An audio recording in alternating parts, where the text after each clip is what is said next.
There we go. Can you guys give me a thumbs up if you can see my screen? Okay, all right, thank you so much. So let me start presenting because I like the way that looks cleaner. There we go. So, and I've got one of those external monitors so I can see you guys and the presentation at the same time. So let me do that for a little bit. All right, we'll just stay like this. So welcome everyone. This is what I'm calling Lessons Learned, Building and Strengthening Relationships with Students. So if you wouldn't mind just introducing yourself in the chat while we wait for people to get ready and join us. So your name, where you work, like what city or what school district, and then what you do, what kind of teaching job do you have or support position do you have. So if you could share those in the chat, we can get to know each other and start connecting and building relationships.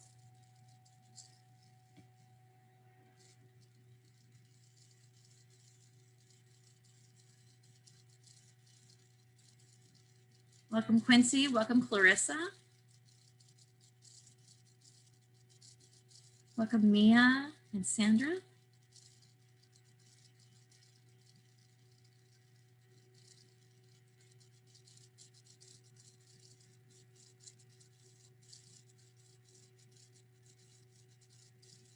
Welcome, Kim.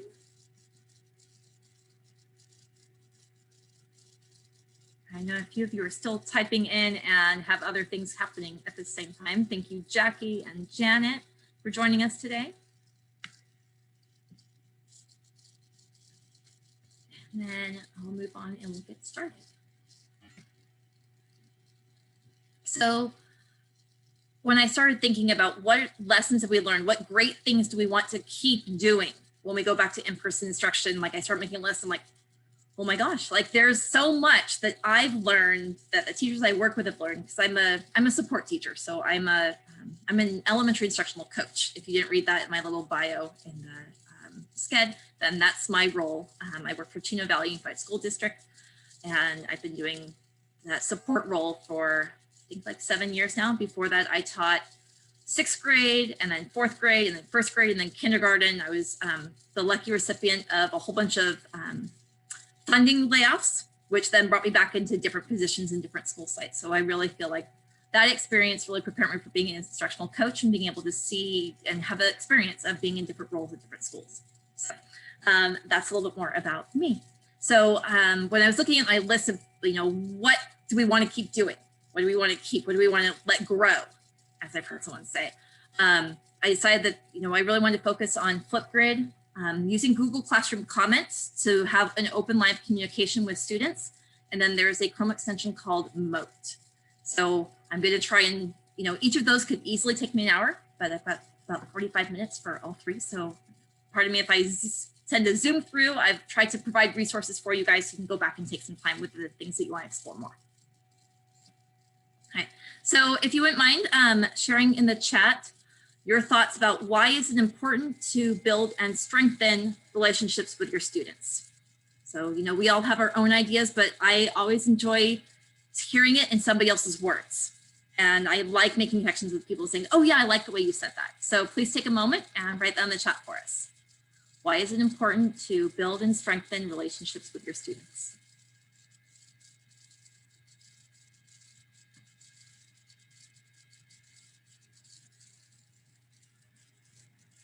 Thank you, Paul.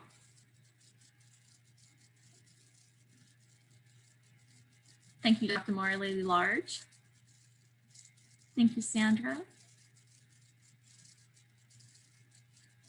Thank you, Clarissa and Joy and Jackie. Once you've typed, go ahead and scroll through the comments, and I see if those of you with the cameras on, I'm seeing nods and smiles because you're connecting with the way that someone else is explaining their thinking.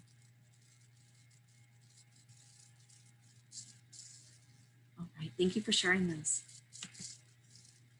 So this slide was added yesterday. I multitasked during the keynote, and as he was speaking about, what the research shows about, the effectiveness of teacher-student relationships and if they actually impact education. I'm like, oh my gosh, I totally forgot to include that. So I threw this in for you. The source is linked down at the bottom, but I thought like this was a good one-pager. I want you to look. So the effect size is only, 0.52. But if you consider that the teacher-student relationship really impacts the ability of any of the other things to be effective, I think the effect size is actually larger than that. And consider the fact that if a student feels like they do not have a positive relationship with their teacher, that would probably mean it would end up being in a negative, like a lower than 0.4 effect size. So it could actually be not having a positive relationship with the teacher can actually be a detriment to students learning at their maximum potential. So I have this resource available for you if you want to explore it more later on. So you guys already told me a little bit about yourselves. So I'm going to tell you a little bit more about me, but in a different way. So this is me and my family. We went on vacation last week, and this is one of the most recent pictures we had because I usually take all the pictures. So I was trying to find a picture like where it was me too, besides the selfie. And so we found this one. So a little bit more about me. I'm going to do 2 truths and a wish. So if you're familiar with 2 truths and a lie, there's some statements and people have to try and figure out which is which. So if I'm building relationships with people, sometimes it's a little bit more positive to say like what we wish for, right? Sometimes you want to know what your students wish for, and you can be open and vulnerable with your students too, letting them know what you wish for. So my two truths and a wish. So I love getting out of the house every day. COVID gave me cabin fever. So like, my kids too, if we do not get out of the house before 1 o'clock in the afternoon, we're all cranky and crabby. So I have to get out of the house every single day. The pandemic taught me to value self-care. I know that, it's been a popular trend with educators over the last few years, and I really didn't buy into it until COVID. So not until COVID did I really start seeing the importance of the work-life balance and knowing that, taking some time out for myself to enjoy my life was actually making me better at work and better with my kids and better with my family. So it really taught me to value that. And it's still a goal of mine. I wish that I could achieve a better work-life balance because I feel like when I'm with my kids, I'm like 150% with my kids. And when I'm working, I'm like 150% work, and I need to find like a balance where those can kind of flow together more naturally. So that will probably take my entire teaching career to figure that out. So that's my 2 truths and a wish. So we're going to go into breakout rooms for a little bit. I'd like you to share first your name. You can either share 1 truth or 1 wish about yourself. And then since we're talking about ways to build and strengthen relationships, I want you to share out some of your favorite ways. It could be ways from this past year of distance learning or online learning, or the traditional activities that you do with your students and your families that you can't wait to get back to because you couldn't negotiate it the same way in an online format.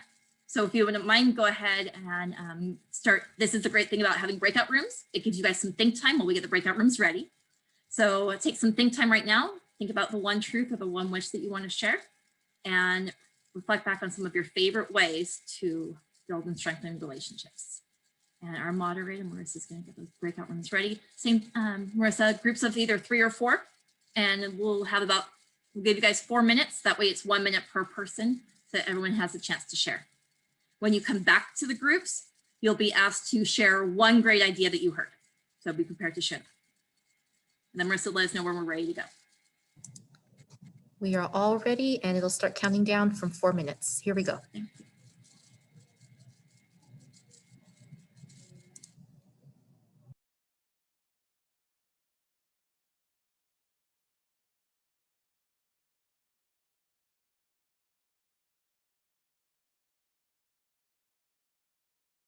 Okay, and it's been a while since I went into the breakout rooms as a co-host, so let me see how I do that again.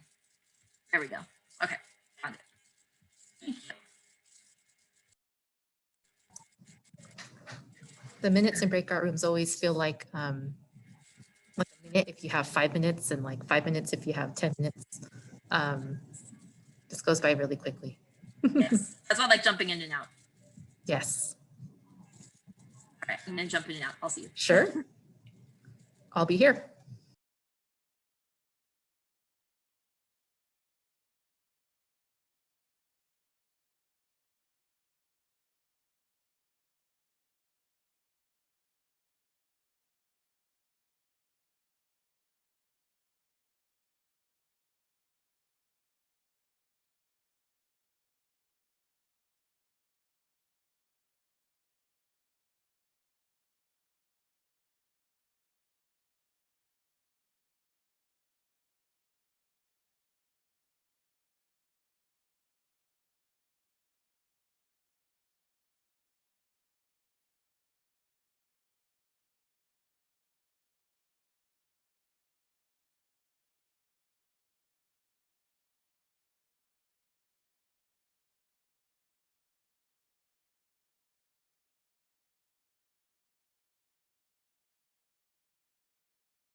right, thank you guys for sharing out in your breakout rooms. I know that sometimes the conversations get cut off, and it just happened to me just now. So Paul, I'll touch base with you a little bit. If you want mind, go over to the chat and let me share my screen so that you can see the prompt again. Okay. So in the chat, please share one great idea that you heard from somebody else.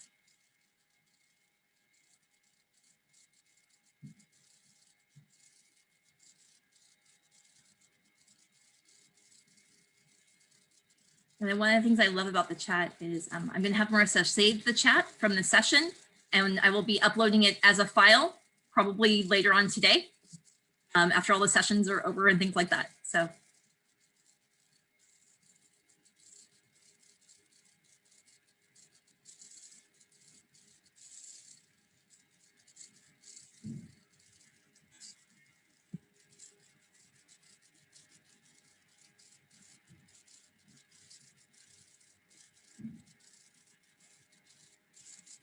Okay, I can see a few people still typing away. Go ahead, we'll wait. I want you guys to share the ideas that you heard from the breakout rooms.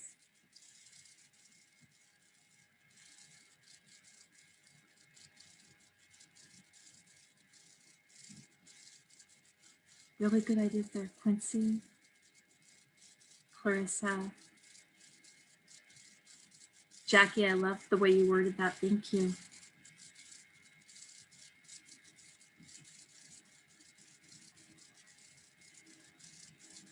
I know the rest of you are still typing, and I'm going to go ahead and finish and just hit enter when you're done sharing what you heard from the breakout room. So I want to share this. I paraphrased this because it was actually a conversation that I had with a teacher that I work with. She's a 6th grade teacher, and her name is Tracy. And again, I'm paraphrasing the conversation. So she's basically saying, I learned that for kids who are disengaged with learning, when I engaged with them socially and strengthened our relationship, they were more willing to do work they didn't want to do before. So she basically, you know, she taught 6th grade. We're 6th grade elementary. So she was their teacher all day long for all subjects. And she was basically finding that, you know, there were kids that, you know, didn't even show up to class, didn't do assignments. She would call their parents, she would email them, the admin would call their parents, the admin would email them. And then finally one of the parents responded and said, I'm so sorry, we have family members in the hospital. And that was it. So then, of course, you know, her loving heart reached out to the family, and instead of, you know, finding out why the kid wasn't coming to class and why he wasn't doing his work, she started connecting with him on a social way instead. You know, hey, you know, my kids are this age and this age, you know, and they like doing this, and we like doing this together as a family. You know, what are some of their favorite things to do with your family? So every day she would check in with him, just purely reaching out and getting to know him. And it takes time to build relationships, especially when, you know, kids have other things on their plates. But when she started doing that with not only this kid and his family, but with all of her students, she found that she spent less time chasing after kids and tracking them down and trying to make them do their work. And she spent all that time instead with you know, relationships. And she's like, Angela, I need to keep doing this next year. Instead of, you know, why didn't you do this? Or why aren't you doing this? You know, I need to spend all of that time and energy and care in a different way. So that's one of the things that, like, I hope that we can continue to do and continue to grow, is spending time on the relationships. And that's been mentioned in a couple sessions and the keynote this morning as well. So we can either spend our time, I gotta get you, right? Or we can show kids that we love them and that we care about them, and we can support them in their dreams.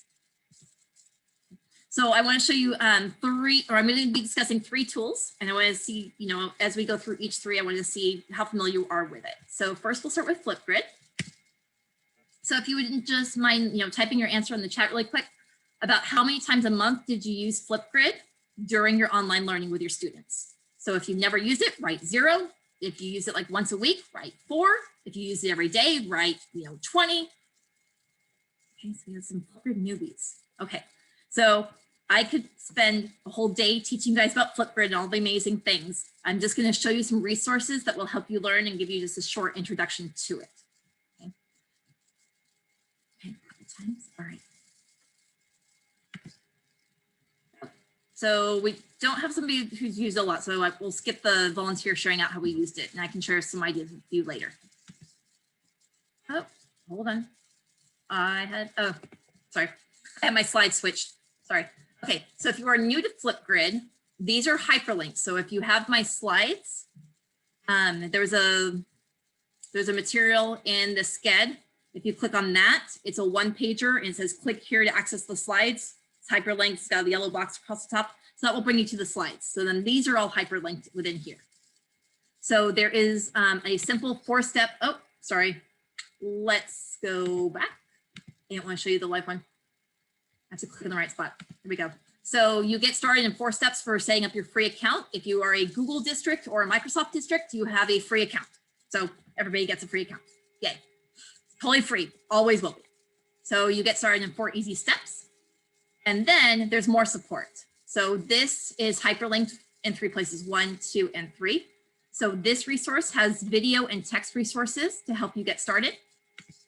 Oh, sorry. That's the problem with hyperlinks. If you click them on your slide, it just sends you right there. I'll click up here. They have live weekly PD sessions that will help you get started. You'll have somebody like walking you through all the steps. So this is the link to see the schedule of when those sessions are, and then you can click and sign up. And again, it's all free. It's free PD. And then the next one is they have a really extensive help center, and it looks like this. So Flipgrid Basics, educators, there's resources for parents and for students to help them understand what to do. There's some ideas and tricks, what platforms it integrates with. So all of this stuff is available here. And again, hyperlinked here. And I think I also hyperlinked it here so that in the slides, you can just get to whatever kind of level of help and support you'd like. So if you have never experienced Flipgrid, this is a quick short video that will show you what it's like and what the students will be doing. So basically, somebody asked this question when I presented this yesterday, when would you use Flipgrid? And basically my response is anytime you want to ask students a question or have them share information, tell you anything, instead of doing it face-to-face, they can do it through this video platform instead. And the ideas are boundless. So let me show you what it looks like. I'm going to start the video and I'll check the audio to make sure that you guys can hear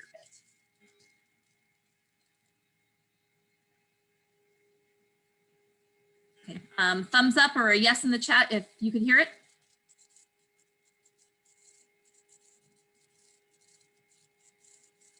No, you can't hear it?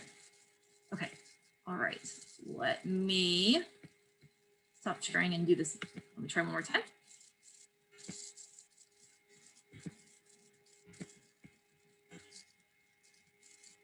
I think when I started sharing after the breakout room, I don't think it got it again. There we go. Let's try this. Okay, we're doing audio. Good. Welcome to Flipgrid.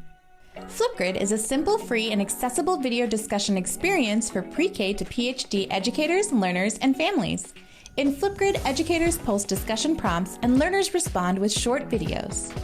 To get started, go to flipgrid.com and click Educator Sign Up to create a free Flipgrid account with Microsoft or Google. Once you've signed up, start the discussion by creating your first topic. Your topic can reflect on a chapter of reading, demonstrate an exercise routine, share a hypothesis, anything. I'll make this as simple as share one of your favorite discoveries. Add anything you want your learners to review prior to responding, such as links and videos, to foster enriching inquiry. You can also set the maximum recording time and choose to moderate your topic, meaning video responses will be hidden from your community until you approve them. Your topic is private to your learning community. Add the email domain of your learners, that's everything after the @ symbol in their email, or create a student list for younger learners. Add a guest password if you want to invite families or experts into your discussion. When you're ready, share with your learning community. All they need is this unique code. They can enter the code on the free Flipgrid app or on any computer with a webcam via the Microsoft Edge or Google Chrome browser at flipgrid.com. You can also copy and share this Flipgrid join link wherever you connect with your community, including Microsoft Teams, Google Classroom, and Remind. After clicking the unique link or entering the code, your learners will log in either with their Microsoft or Google account or the ID you created for them. Once in, they can see your prompt, access the text with the powerful immersive reader, and when they're ready, click record to add a video with the simple, fun, social media style Flipgrid camera. Share these steps with your community by sharing the Getting Started Students video. For more ideas on how you can use Flipgrid, check out this video series. Our learning opportunities are always growing and evolving, so be sure to subscribe for the latest and greatest.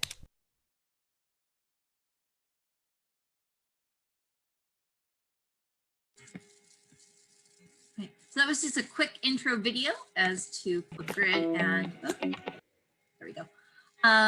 So really quickly, if you are thinking about building relationships at the beginning of the school year or strengthening relationships throughout the school year, what are some questions? What are some topics? What are some prompts that you would have kids respond to? So what do you want them to make videos about?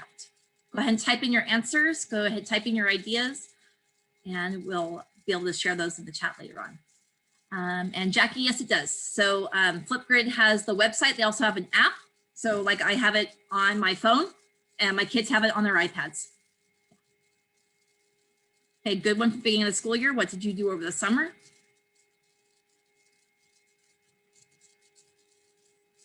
How you feel about the upcoming school year? Good one.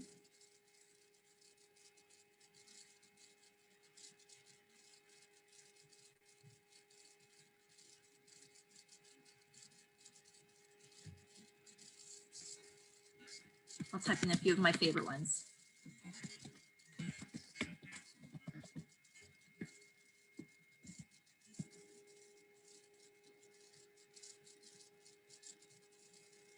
Absolutely. Could actually be used for your SL questions. It could be used for exit tickets.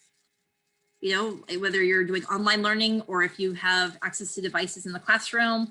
You know, what did you learn in math today? You know, what are your ideas for your science fair project? What do you want to learn about this year? What's been your favorite class and why? Yep, absolutely. Doing presentations, and then the kids can actually click and watch everybody's videos. So, and that's one of the things that they talk about in the introductory video. If you turn moderation on, you're the only one who can see the videos, and then you can release individual videos so that other students can see them as well, or you can just have it open-ended. I always start the year with everything moderated, just until I know if students are going to try and abuse this social media type platform to maybe share some things I wouldn't think would be appropriate for kids. Is like, you know, I tell kids, you know, your Flipgrid video is if you are standing up in front of the class. So everything that you would be able to say in front of the class, that's the kind of things you'd be putting in your video, and maybe not things that you would be saying to your friends. So I always kind of talk to them about those expectations. Oh, I love that one, Quincy. Thank you. And I absolutely recommend Flipgrid for English learners because they can, you know, it's a way for them to video. There's captions that they can turn on so that like the words will actually appear. They can re-record if they don't like it. So we actually have, you know, like our primary teachers will use this for fluency reading passages. You know, here's your page to read, record yourself reading to me on Flipgrid. And then when it's like, oh, I made a mistake, they you know, start over. And then they fix that word that they made a mistake on. So it can be used for all sorts of activities, you know, whether it's relationship ones or academic ones. So in case you need some more ideas, once you are in your Flipgrid account, you'll see these kind of like tabs across the top, okay? One of them is called Discovery. People who use Flipgrid will nickname it the Discovery Library or the Disco Library. Okay, so the Discovery Library has tons of topics. You can look by academic subject. If you want these kind of like relationship building activities or get to know you activities, then click on Other, because that's where they'll be housed. Everything else is strictly academic. So all of the other ones that are non-academic are here. You can filter by the community. So that is like the age group. So unfortunately, at the top of my screenshot, all you see is all and everyone, but they have them for like age-based groups where they're looking for like, you know, like primary or upper grade or middle school or high school or college or adult. They have like an age range so that you can find more appropriate topics to search through, because I'm sure you don't want to scroll through 4,000 ideas. And the other thing that's neat is that you can actually see how many times other teachers have used the same one. So it's like, you know, when you see somebody else's great stuff, you're like, oh, I wish I could have that. This is how you grab it. This is where they find the best tried and true approved, like, wow, this one is great. And look how many people have been able to share it and use it. And if you come up with a really great one that you love, you can also click on the button that submits it to the Discovery Library, and then they can approve it from there so that other teachers can do the same activities with their students too. So it's this great community network of teachers. You can also find great ideas for Flipgrid on their social media sites. I don't use Instagram, but they've got some stuff on Instagram. They have stuff on Twitter. They've got it on Facebook as well. And of course, you can find a whole bunch on their website that we talked about earlier. So this is one of the key things that I tell teachers when I have them start using Flipgrid, is that you always tell your students who their audience is going to be. You know, please tell me about this and I will be the only one watching your video. Please tell me this and we'll be watching some videos in class together. You know, please tell me this or please show me this, and I'm gonna be sharing it with other teachers. So you can tell the kids that it'll either be private forever, you know, who do you want to sit next to? And you know, when I switch up table groups, who do you want to sit next to and why? I'll always keep that private, you know, whether it's private at first and then shared later. You know, how did you solve this math problem? So you might want to look at them first and then pick some of them to share out, make available, make public for the other kids to be able to click on and view, or if they'll be immediately viewable for all students. So those are kind of like the three choices I tell kids, this is what's happening. And again, just remember, you know, honor their trust and the vulnerability it takes to make these videos, and then, you know, let them know who will be watching them. So if you have any questions about Flipgrid, if you want to drop them in the chat, go ahead and do that, and I'll try and get to those. I'm going to move on to Google Classroom comments. So there are several different ways you can use Google Classroom comments. I'm going to be talking about using them in the stream, on assignments, and then private comments within the assignments as well. So so while you guys are typing in your questions about Flipgrid, I'm going to prompt you to type in something else really quick too. Sorry. So I'll try and look for those numbers.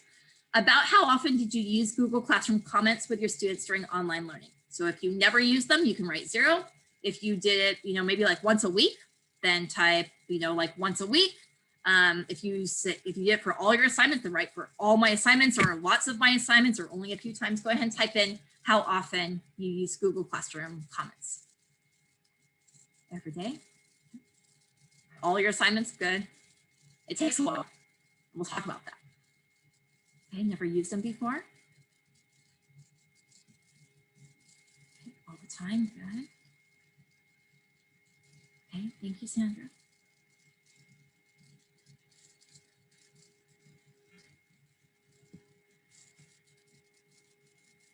Okay. So for those of you who have never used them before, this will just be a short, quick introduction. And if you have used them before, maybe you'll see a couple little hints I provided for you and say like, oh yeah, that's good. All right, so I want to talk to you about something that is called class comments. So it can help with student relationships, because I know this session is about strengthening relationships between the teacher and the student, but kids feel also more connected to school when they are connected to their classmates. And especially when they have to do group work and group projects and talk to each other and make videos in front of each other. And because they are a classroom community, you want them to have those relationships as well. So the class comments in Google Classroom really help kids build and strengthen those relationships as well. Those comments can either be in the stream. So if just in the stream, I can just write something, right? In this example, what did everyone do over the weekend? And then kids can respond there. It can also be in assignments. So here's a picture of an assignment and there are class comments I can write in there, kids can write in there. So, you know, Mrs. Milverstead, I didn't understand question number 17. And then a kid can respond. I don't have to be monitoring it all the time. If you have the ability for kids to help each other, and again, there's always a record of what they wrote. So if someone gave away the answer, you can reach out to that student and say, that doesn't really help them. Here's what we should do instead. So it really helps. It's another way, you know, if you were to have kids, you know, just do answers on sticky notes and help each other that way. It's a perfect way that kids can use it anytime, when you're not in school, really. And that's what we saw a lot during online learning, is that kids were engaging with school outside of school hours, over the weekends, in the evenings, whenever they had time, just because they needed someone to connect with. This is what Google Classroom comments can be used for. So student relationships, and then we'll get into the teacher relationship too. So again, these comments can be in this stream. You can have everyone in the whole class interact. You can also select as a teacher who you want your comments to go to. So if I just need to like send a little message to like 4 kids, you know, I've noticed that, you know, you seem to be having some problems with your collaborative slides. Please let me know what's going on and how I can help. Right, so I could just send it to those 4 kids. And then those 4 kids can also interact, saying, you know, well, I was trying to do this and it wasn't working. And that way we can have like a group conversation without, you know, kids always having to go back and forth to their email and things like that. So that's what this is good for. Okay. One of the things that I always stress when you have these, you know, group interactions or the small group, or when you have the comments open to all the classmates, is the expectations for those interactions. You know, I tell them, you know, this is like, you know, whatever you were typing here is as if you were going to be standing up in the classroom and saying it out loud. So when kids are asking questions about an assignment and you write A, enter, B, enter, C, enter, D, enter, that would be as if I let you stand up in front of the whole class while kids are doing their work and you just started doing that. And I think you would understand how much you wouldn't like that happening in our classroom. So we're not going to do that online either, right? So just setting up those expectations. A lot of teachers, you may, if you use Google Classroom comments before, you may have had a lot of teachers who recommended this. You can go into the settings, the gear wheel in the upper right-hand corner, and you can go to the stream and you can say that only teachers can post and comment. I recommend that you do not do that, that you do this instead. So if there are students who are not following the common expectations for that open line of communication, timeout is an effective strategy. Not a we're taking away for everybody. You know, I don't want you to do that, but give your kids a timeout and let me show you how. So when you are in the people section of your Google Classroom, you can go to the students, click on the 3 dots next to a student's name, and you can mute that student. So if there's a student who is typing A, B, C, D, you can give them a timeout. You can let this, you have a conference with the student, let them know, you know, we've talked about what's appropriate to say or appropriate to write in front of the whole class and what's not. It looks like you forgot that. And if I give you a timeout, I'm hoping that you'll spend this time remembering what you should be doing instead. And then when, you know, when that week is over, when those 2 days are over, depending on the age of the kid, you can simply, you know, unmute them and they'll be able to participate. They can still see everything that everyone else wrote. They just won't be able to type. So it's a good way to keep them connected with other students without banning the communication altogether. I want to talk to you about private comments on assignments if you have not used those, or if you want to get to know those a little bit. So keep in mind that building relationships takes time. So if you are commenting about an assignment, not just like the emotional connection and relationship, but if you want to extend your relationship into caring about their work and the quality of their work and what they're struggling with and what their next steps are, that's part of our relationship with our students as well. It's developed, you know, we develop the social part first so that we can have a whole relationship with them. So those relationships takes time. And let me show you an example. So I was working with a long-term sub. So I was basically kind of doing a lot of the teaching while she was, you know, kind of learning the ropes a little bit. And we were working on a writing performance task that had to be completed. So I was, you know, communicating with the students who, you know, and how they were doing. So, you know, I started, you know, with great job so far, remember to answer these questions, because she had written one answer about, you know, on the 5 questions, you've written one answer. So great start. And, you know, remember to do this. And then the next day, you have a good start, keep working, because she didn't finish. She was disengaged during class time. The next day, it looks like you didn't finish it. So, right, but again, I'm trying to keep it positive. Please do this. Next day, you know, hi, you know, please remember to check these comments from the day before. Just checking in, not like, why isn't this done? You know, why aren't you doing your work? I'm trying to keep this positive, but letting them know that I care about them continuing their growth and their work. Okay, so I keep going on. If you notice, finally on February 4th, she finally replied back, right? So those relationships take time to build, right? And if you look, then I replied back on February 4th. I wrote again on February 4th. I wrote again on February 5th. And then on February 10th, she responded. So again, these relationships take time. So for me, the key is remember, be positive and let kids see that I'm not giving up on them. So one of the things that I do is I will copy paste comments. Like if you notice, like a few times I used her name.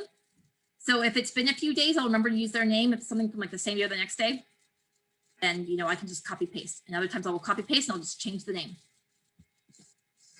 So one of the things to make comments effective, you need to teach students how to check for private comments. So I have these resources. If you want to use them, you can, you know, use the slides and copy and paste the images here. So from a student view, they go to classwork. And when they check on view their work, so they can see all their assignments right here. So everything's right there. But if they are looking for where do I have comments, if they click on view your work, then you can see the little comments. So for example, if we're having like a conversation thread and the number's at 3, as a student, I know if that number changes and it's not 3 anymore, that my teacher wrote back to me. So then I can go back and review those comments. So that's an important part, you know, in the same way that when we write on papers, when we write on math papers or writing papers or, you know, any activity that the kids have done, we write comments on it. If the kids just take the work and put it in their backpack or their circular file at home without reading our comments and our feedback and our suggestions for them, that's when we get frustrated with all these comments, is when we feel like it's not making a difference, because it can make a difference. So we want to make sure that we teach kids, you know, to read for these comments, how to get our feedback, how to talk to us in these private comments. So how do I know as a teacher if students wrote a comment to me? So there's a few ways that we can figure that out and take some shortcuts too. So in the student work of each assignment, so here's a screenshot of an assignment. You know, over here on the left, I can see the most recent comment. So here, you know, on this, I'm going to skip down. So this one says, please. This one says, hello again. Here's a copy paste, hello again. Copy paste the comment, hello again. These are the kids that, you know, hadn't done their work, you know, and then please. So I can tell that I wrote those because it's very much the teacher voice, right? I teach kids to get my attention within the first few words of their comment. You know, if it's just that they finish their work, because sometimes they forget to click turn in. So they can write, I'm done. I need help. I have a question. So I teach them to write that first, so that when I'm looking through, you know, 30 kids, I can see immediately who needs help. And that way I can respond to them first, because they might be waiting, or they're the ones that are waiting for my feedback, waiting for me to respond to them. So I always check those first. And then again, it's really nice. I can just scroll through the assignments. I can say like, oh, does anybody have any comments about this? Let me, during my office hours, I can check through that. So that's the first place that you can check and see if students wrote to you. Another one is through the email notifications. There's a lot of this all blacked out. Sorry, those are all the classes I'm in and out of. So I apologize for that. So over on the left, if you click on your classes, you have to scroll all the way down here. And then this will come up. You can turn off all your notifications. I know teachers who did that. They just, you know, we're getting all these emails and so they just turned it all off. But you really want to be specific about when you're getting notified and when you're not, because you certainly don't want to be logged into your Google Classroom 24/7 on the weekends, in the evenings, during dinner to see if kids are responding. So you'd like to be able to at least get notified if students are, you know, requesting help from you or connecting with you. So you can actually turn any of these on and off. Also, if you're a co-teacher or you're just, you know, like I know that we had our grade level teams in elementary school with teachers who were like sharing classrooms so that they could share resources and grab stuff and, you know, put stuff in other people's things. You can turn off those ones where you're a co-teacher where you're not responding to kids at all. You can just turn off all those notifications so that those kids are not in your inbox all the time. So that's another little trick that you might want to learn too. This is not the best picture of her, but it's what grabbed up on YouTube. So this is Alice Keeler. It's a 90-second video. It's really quick, but I'm running short on time. So basically she talks about how when the kids are sending their message, same thing, to put something really quick at the top, at the header, because that way she actually shows you in her video how to filter your emails to see which kids say, I need help, or which kids say, I'm done. So she shows you how to set up those filters. So that's what her video will do, to help you find those emails from those kids when you've got 300 emails in your Google Classroom. So I'm going to skip that. So I want you guys to take a minute and please share your ideas in the chat. How would you like to use Google Classroom comments to build and strengthen relationships with your students? If you heard anything I said, or if you've got other ideas that are sparking, please share with each other. How would you like to use Google Classroom comments for your relationships with students?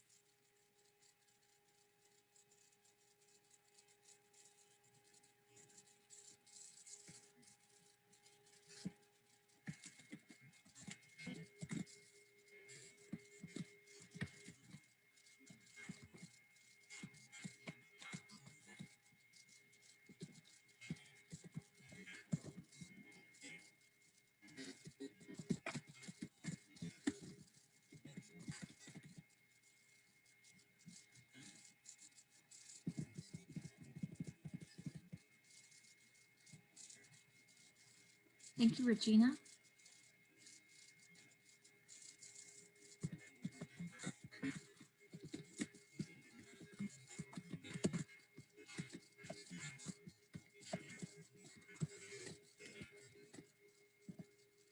Yeah, absolutely. Those peer-to-peer interactions, and that's just one type of that. Typing the same thing myself right now. I'm going to go on. I've got a couple minutes. We're going to go on. Oh, sorry. Time zip. So there's a comment bank. I actually don't like the comment bank because it gives me all my comments from. So if I have math, if I like want to respond to math, I've got all these writing comments over here. So I actually don't. The comment bank sounds like it's a really good idea, but it actually takes me a while and time to sort through and find everything where I could just type it faster.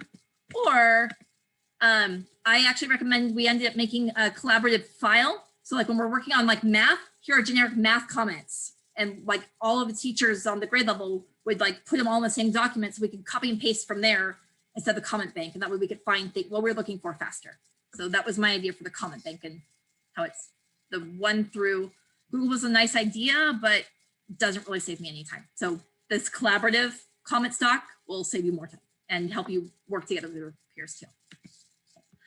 So in the last minute and a half, here's Moat. So how familiar are you with the Chrome extension Moat? If you've never heard of it, you can, write 0, or you can write, I've never heard of it. If you've heard of it, if you use it. Okay. So one of the things that's difficult about Google Classroom comments is that it actually takes a long time to type. And if you're an online teacher, you're probably pretty sick of being online all the time and typing all the time. You're like, man, if I could just say it, it would be so much faster. That's what Moat does. It's a Chrome extension. It is one that our district is actually, they've had Moat sign the student data privacy agreement. So that's the only reason why I can recommend it. I know there's tons of extensions that do things, but some of them don't sign any sort of student data privacy. Moat did that for our district, so they'll do it for other districts too. So have someone reach out to them about that. So Moat, this is a video that I made for students on how to install the extension and then how to use it. So I'm going to skip to the how to use it part. Hello, students. Right around there. And I'm going to check Be able to leave voice messages for your teacher. thumbs up or a yes if sounds When working. you click into an assignment, you'll see over here that there are private comments.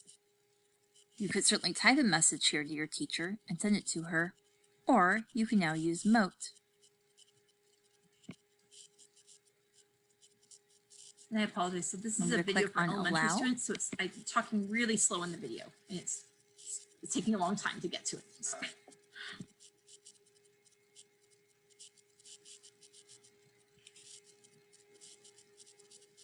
Hello, teacher. I'm having a hard time understanding this assignment because I wasn't feeling well that day. Can you please explain it to me again?